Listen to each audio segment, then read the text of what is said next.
Hello everyone and welcome to our webinar, Academic Writing, Practical Tools for International Students, a new webinar with Routledge authors Stephen Bailey and Sue Starfield. I'm Catherine, an Associate Marketing Manager on the Faculty Marketing team at Taylor & Francis. Today I'm joined by two of our fantastic authors, Stephen Bailey and Sue Starfield. Stephen Bailey has taught English for academic purposes at the University of Nottingham and Derby University in the UK. He's published 3 books with Routledge: Academic Writing for International Students of Business and Economics, and The Essentials of Academic Writing for International Students, which will be discussed shortly. Sue Starfield is a professor in the School of Education at the University of New South Wales, Australia. She'll be discussing her book, Thesis and Dissertation Writing in a Second Language. As well as discussing their books, our Routledge authors will also give you their top tips for international students. During the last part of the webinar, we will also have a Q&A session where our authors will be answering some questions you sent over to us in advance. So without further ado, I'm now going to hand it over to our authors. Well, hello everyone.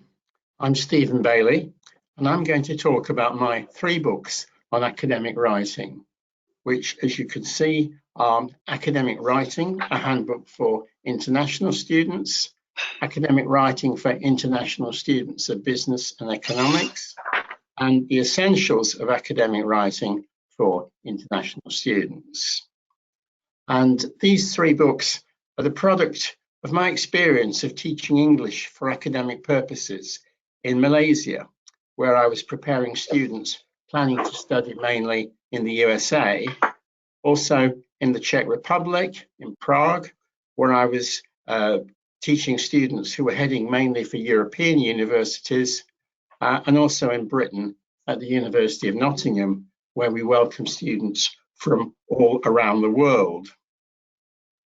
Well, I think that writing is essential for student assessment on most courses, but it's perhaps the most difficult skill for students to learn, and often it's even more difficult for international students. But I found that most textbooks on writing were aimed at native speakers, and they tended to provide lengthy explanations, but it was often difficult to access specific information. For example, how do you punctuate quotations? Also, the exercises lacked answers, and the texts used were often inauthentic. They were too simple. So I wanted to write a book that provided a simple to use but comprehensive guide to the whole writing process, a course that would allow someone who is probably quite fluent in spoken English but not experienced in writing to meet the demands of a university course. And my 3 titles are aimed directly at the writing needs of international students at that critical time when they join English language university courses, whether that's in Australia, New Zealand, Britain, or elsewhere. These students have often had little practice in extended writing in English, which means writing longer essays over 1,000 words. And they may not be familiar with the conventions of academic writing in areas such as referencing. Now, one of the issues in creating a writing course is what to teach first. Students just beginning a degree need to understand a dozen things all at once, such as referencing or note-making, paragraphing, summarizing, and so on and so forth. So my approach is to explain the whole writing process step by step, but to provide access to other areas which students or some students may need, such as describing graphs or using conjunctions as and when required. Now, clearly, the writing requirements for individual students vary greatly from course to course. On some courses, they may only have to write short reports. Others have to write long papers of 5,000 words or more. And clearly, writing dissertations on postgraduate courses requires additional skills which my colleague Sue is going to talk about in a minute.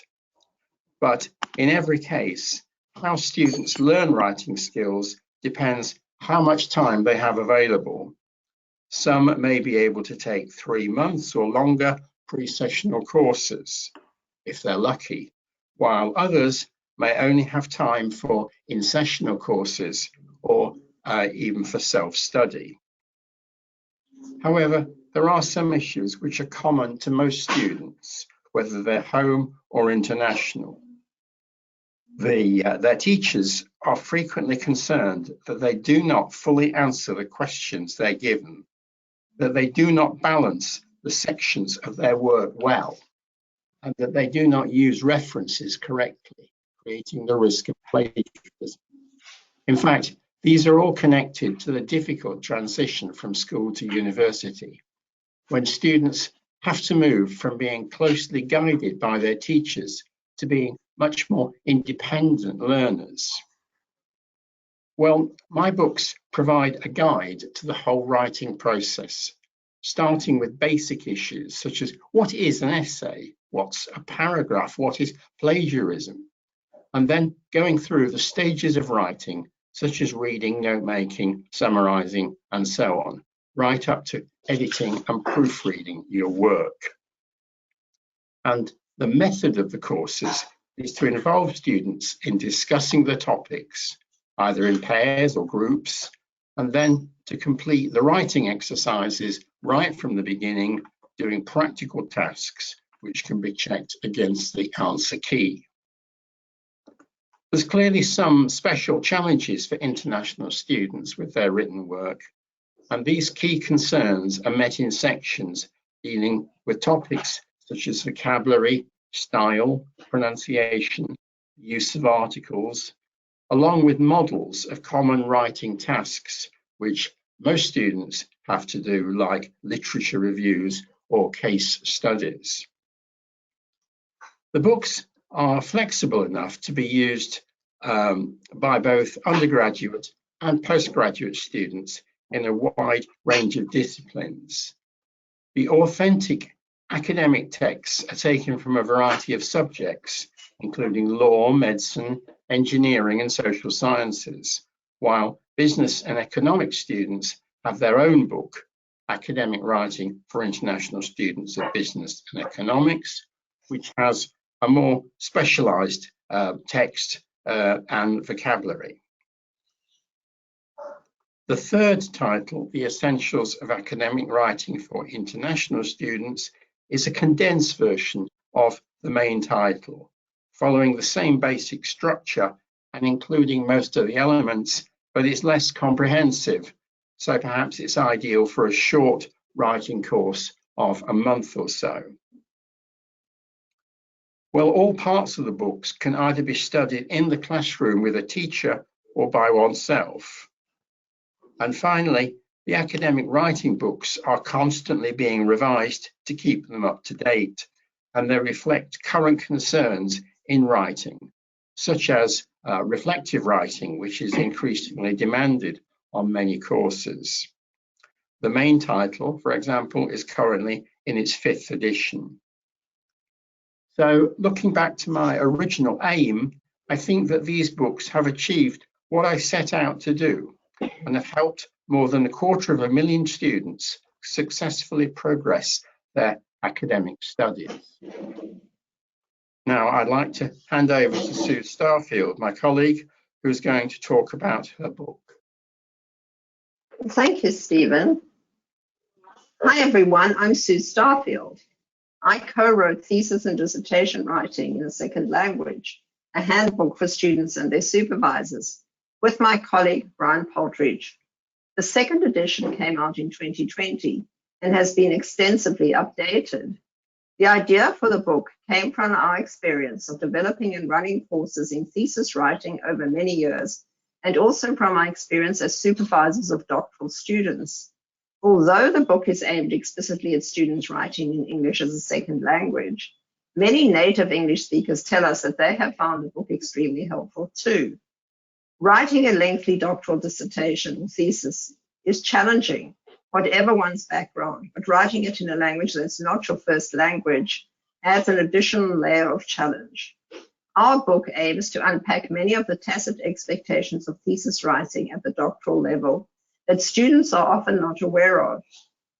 So it explicitly discusses the conventions of thesis writing and the structure and organization of the various sections of different types of theses, as well as language-related issues and what examiners look for in a thesis.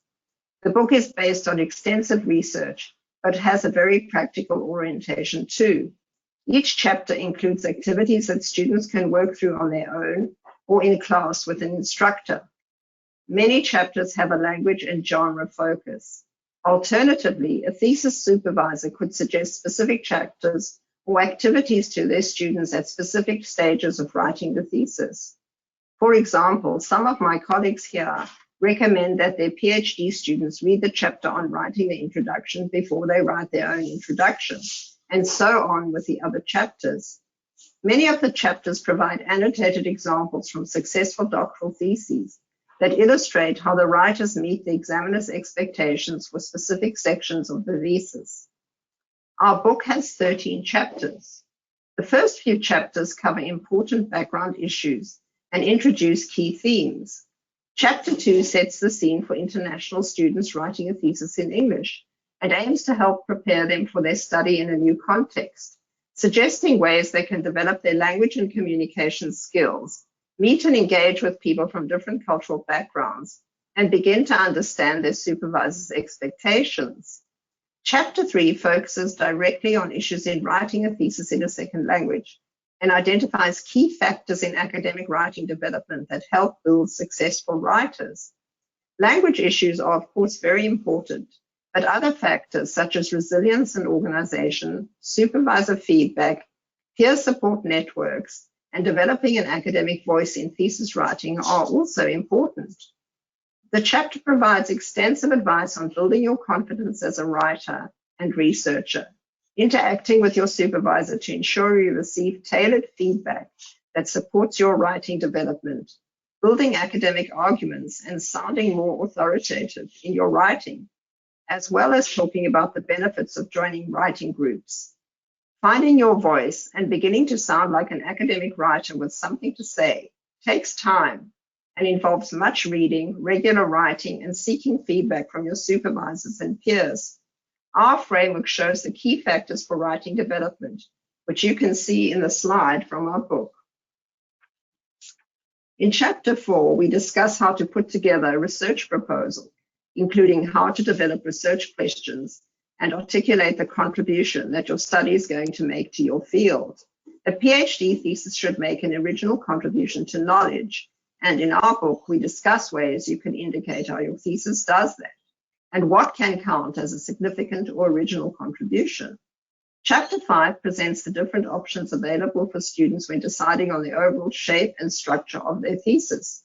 It's important to look at recent theses in your area of study to see what the typical organizational patterns are, and then talk to your supervisor about how you will structure your thesis, as there's no one-size-fits-all way of putting it together. 9 different activities in this chapter guide you through building your table of contents, which is a key part of the thesis that the examiners look at early on. Each of the next 6 chapters focuses on writing a specific chapter of the thesis: the introduction, the literature review, and other background sections, the methodology, results, discussions, and conclusion, and the abstract and acknowledgement sections as well. We offer detailed advice on structure, organization, and language use, with many examples taken from successful theses. Learning tasks in each chapter allow you to actively engage with and think about the issues discussed. Chapter 12 draws on our experience as supervisors and editors of academic journals to guide students through publishing research articles from their thesis, while Chapter 13 contains detailed information on resources to help develop your thesis writing, including links to many online resources. Now let me hand back to Stephen at this point.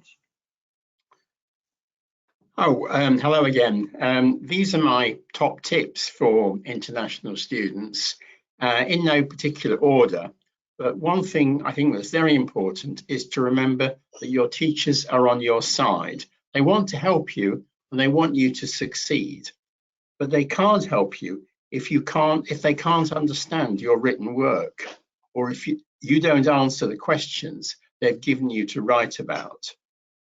In fact, your written work is your main channel of communication with your teachers or your tutors, and the writing tasks you're given are your chance to show that you've read the authorities and that you understand the current debate in your field. Now, you have to be very selective in what you read. You've got to skim the text to find the relevant material.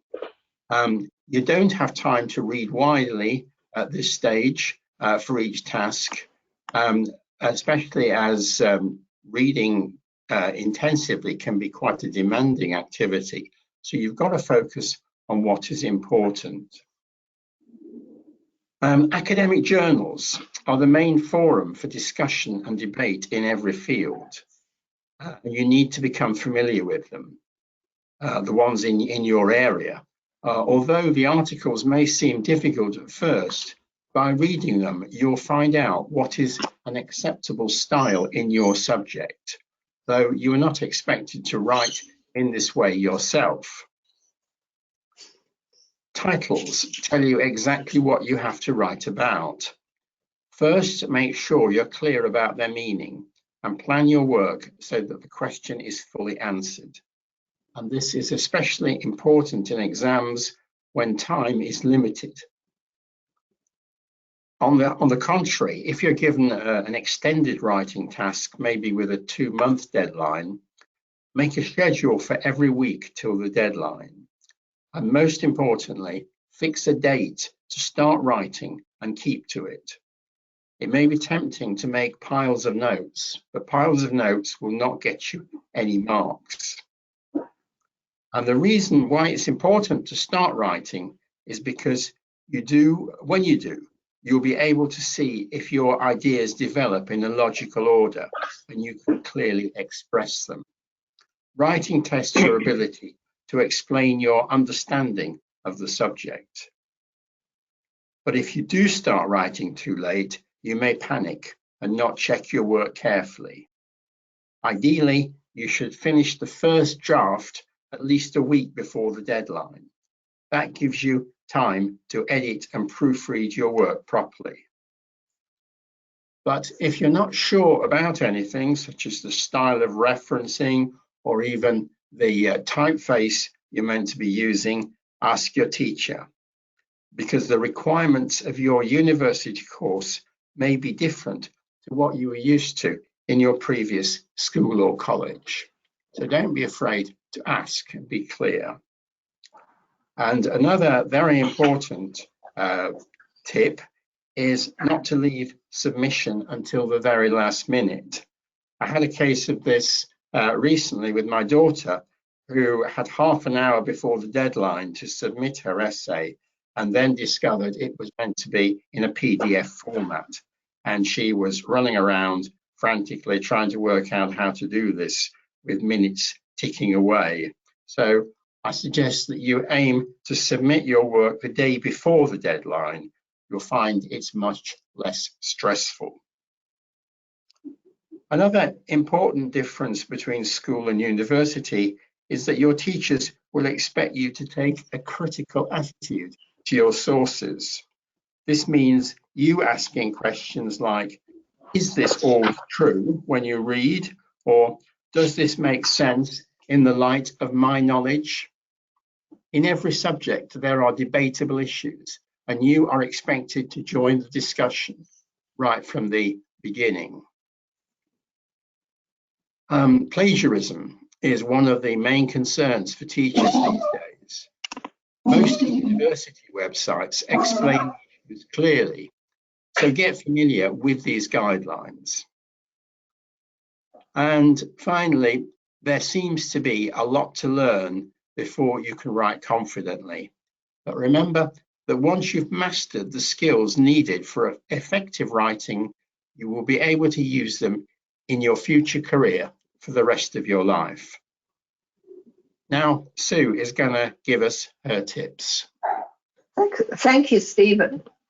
So my first tip is what I've called becoming a responsible writer.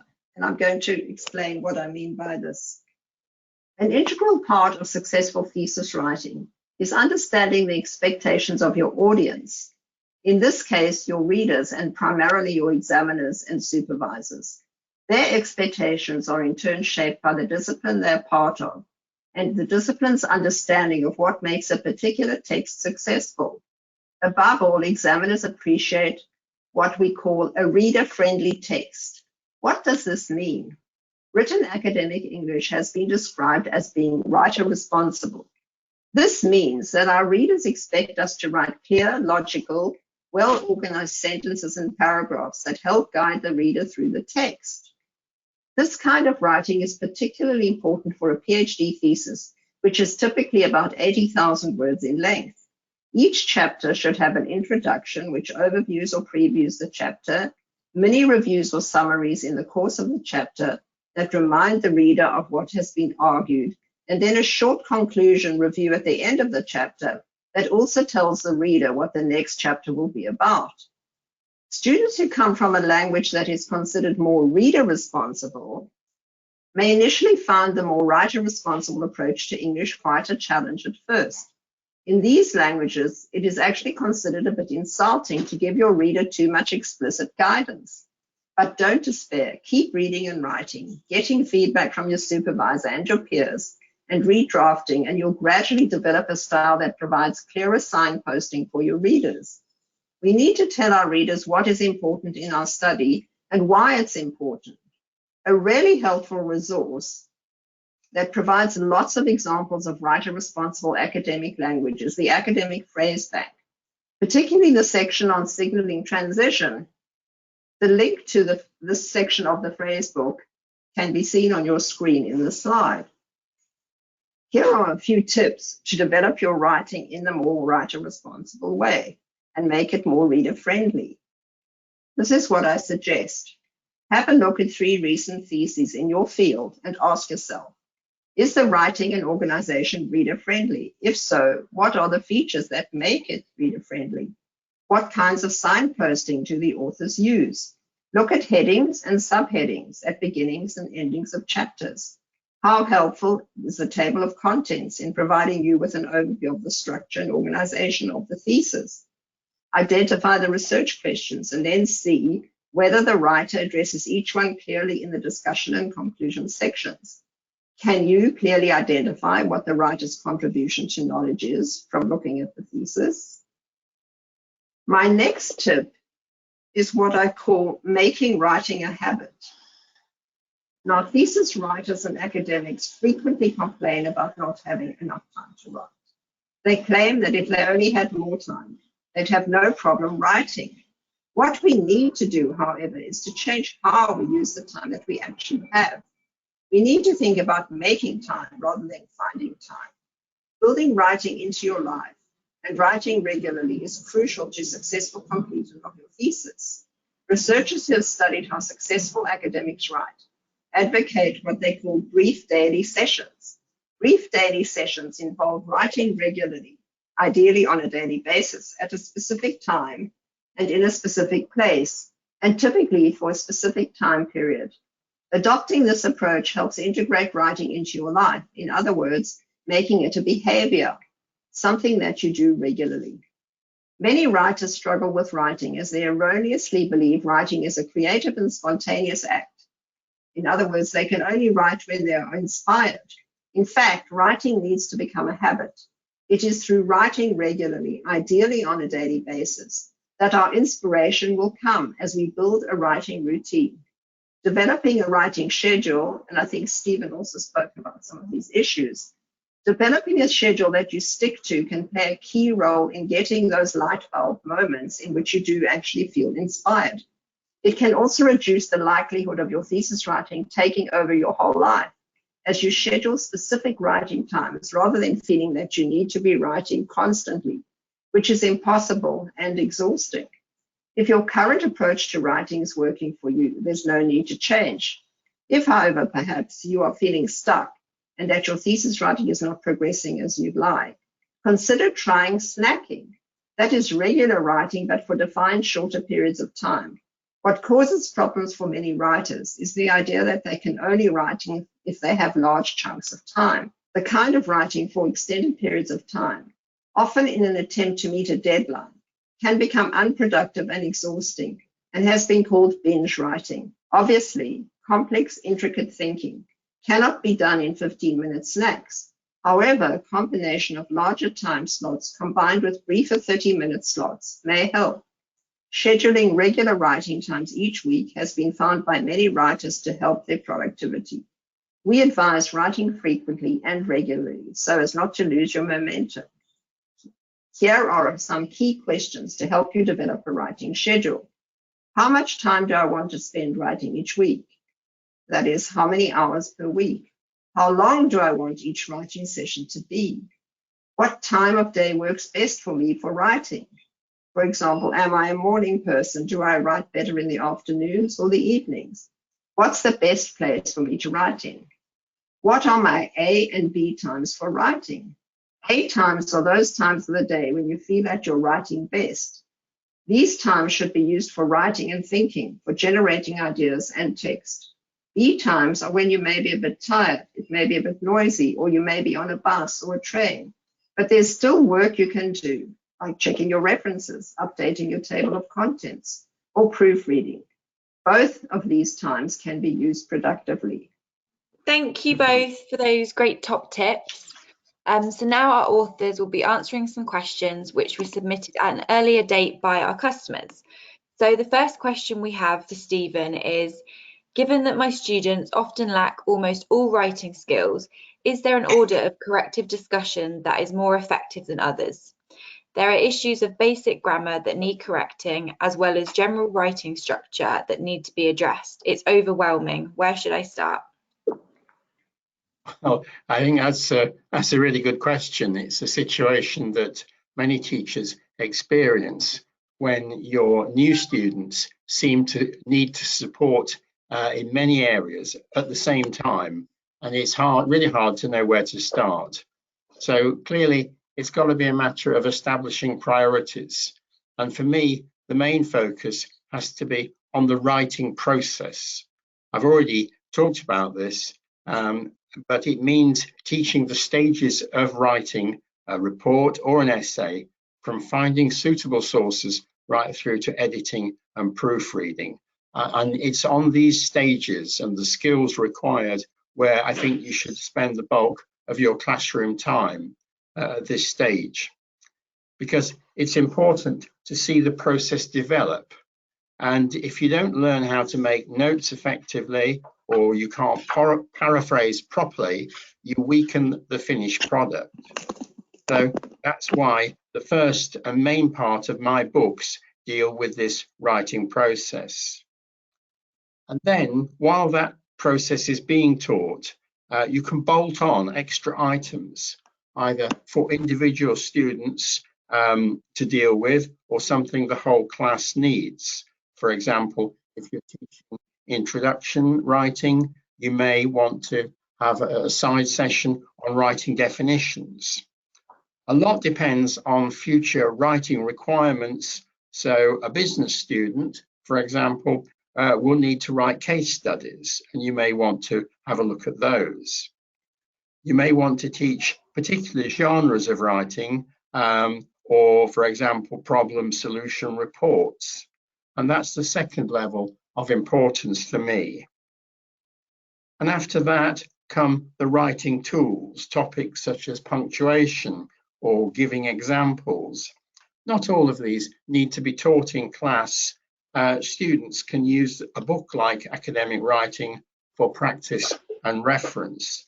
So really the critical thing is how much time you've got available, how far you go. I think grammar and vocabulary are the last priority for me, which may seem surprising, but unless you've got a very homogeneous class, the grammar needs of individual students will be very different, and they're far better working on those by themselves with your guidance. For example, some students may have issues with prepositions, others with tenses, and it's probably better if you don't teach those as a whole class topic. So those are my priorities. Great, thank you, Stephen. So our next question for Sue is it all right to use the personal pronoun, and do we need to write in the third person? Thanks, Catherine. So how do you make a decision about when and whether to use I, that is, the first person, in writing your thesis? This is a question that's one of the most frequently asked by our students. It used to be the case that I was considered to be taboo or forbidden in academic writing, but things are definitely changing, and you should discuss options with your supervisor and take note when you're reading journal articles and recent theses in your field of whether the authors are using I and how and when they're using it. Unlike some other languages, academic English does not use we for single-authored papers and theses. If, however, you're writing a journal paper with several authors, then you could use we. Across all disciplines, there's certainly no consensus on the use of I, and the decision you will make will typically be shaped by the research paradigm you've adopted, that is, quantitative or qualitative, the conventions in your discipline, and the type of research you're doing. Qualitative researchers in education, social sciences, and the humanities are adopting the first person, but it seems to still be the case that the sciences, maths, and engineering generally avoid it. The use of I can still evoke strong feelings in readers, so let your supervisor guide you in your choice. In chapter 3 of our book, we have a section on using the first person that might be helpful when deciding what pronouns to choose.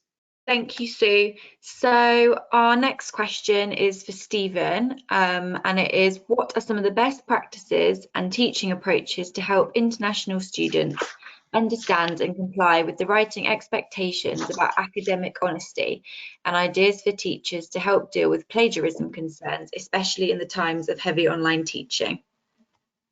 Yeah, well, of course, this is a question about plagiarism, and plagiarism is a very hot topic in academia all around the world and is a very contentious issue.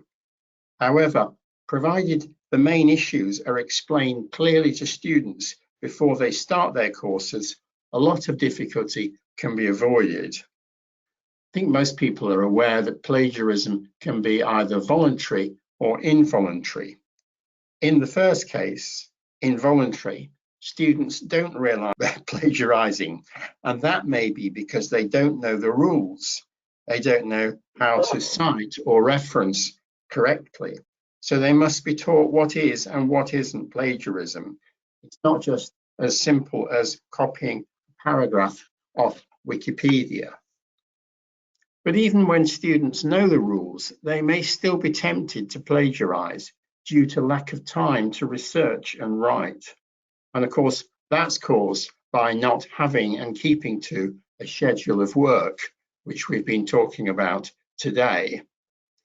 A lot of plagiarism could be prevented if they started writing earlier and had more time to refine their ideas on paper. But in the end, there may still be some, for whatever reason, who are tempted to copy work. And so I think it's fair to point out to a class, first of all, plagiarism is dishonest and it's unfair to your classmates. Secondly, plagiarizing isn't going to help you learn to write well. And thirdly, software like Turnitin is increasingly used by colleges to detect plagiarism, and that can have potentially serious consequences. In my book, Academic Writing, I've included a range of exercises to raise awareness of plagiarism and to practice ways to avoid it. And this is clearly related to improving skills such as paraphrasing and the use of synonyms. So, thank you very much. So our next question for Sue is, how do we practice writing besides reading more? Thank you, Catherine. Well, that's actually a very interesting question. Obviously, reading is important for developing your writing. In addition to my advice on developing a more responsible style of writing over time, another important bit of advice I have is to read as a writer. What do I mean by this? Postgraduate research students spend a lot of time reading.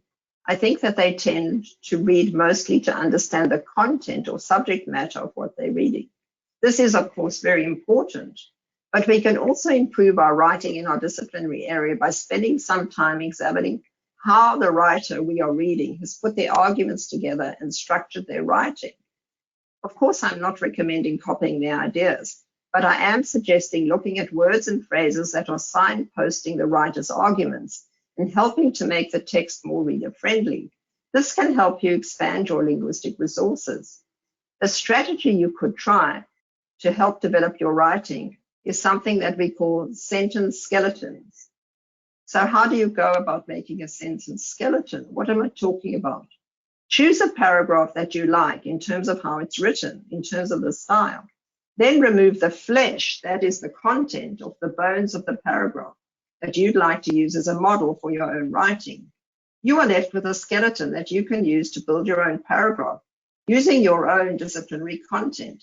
On her blog, Pat Thompson provides some examples of paragraph skeletons she's developed. And we've provided a link on the website for this webinar to her blog, where you can actually see some examples of the skeletons that she's developed. I hope that you'll find this helpful.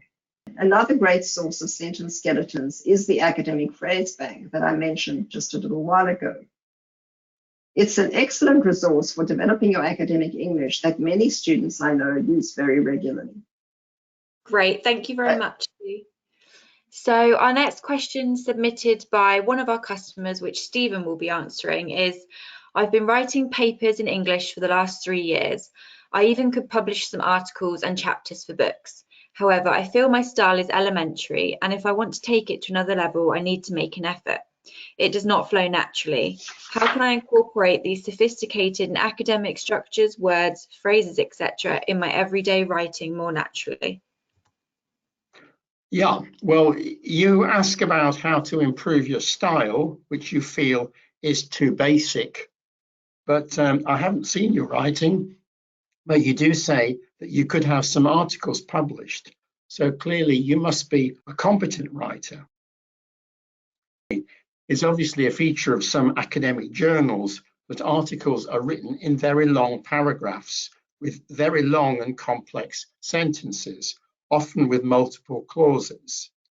But I'm not sure if this is a model that you should try to copy. My feeling is it's better to write simple English to explain your ideas rather than try to adopt a more complex and sophisticated tone. Eventually, your writing will become more advanced, if you like, but your priorities should be precision, clarity, and objectivity for now. You've got to remember that developing your own writing style is a slow process. But like most things, the more you read and write within your subject area, the more confidence you will gain. Just one more thought. Why not ask colleagues, perhaps native English speakers, to critique your writing? Other writers in your subject area may provide some ideas. Well, good luck with that. Great, thank you, Stephen. So our final question, which will be answered by Sue, is how to write a good quality research paper. Thank you, Catherine. Well, following on from the comments that Stephen's just made, I'd like to talk about writing the introduction, because I think writing a good introduction really can make a good impression on your reader and help them make sense of your paper and set up a good response to your paper. In our book, we have a chapter on writing the introduction to a thesis. And I think that working through this chapter and the framework we present, which is called Creating a Research Space, known in brief as CARS, can help you structure your introduction to set the scene for your study. The CARS framework can be used to organize a journal article introduction too. It consists of fundamental steps that we need to have in place to build an argument for why our study is important and worth doing. Developing a clear introduction to a paper or thesis can make a huge difference to how your work is received. Academic writers create a research base to argue for the importance of their study, why it's worth doing, to identify a research gap or niche in previous studies, and show how their research occupies that niche. Now, there's an outline of the framework, of the CARS framework, and the 3 moves or steps that comprise it on the website for this webinar. The 3 moves or stages are fundamental to all research writing and how we communicate our thinking to one another. I'll just briefly talk about each move. A move is really the way we use language to put forward and develop our arguments. So move 1 in the framework is known as establishing a research territory.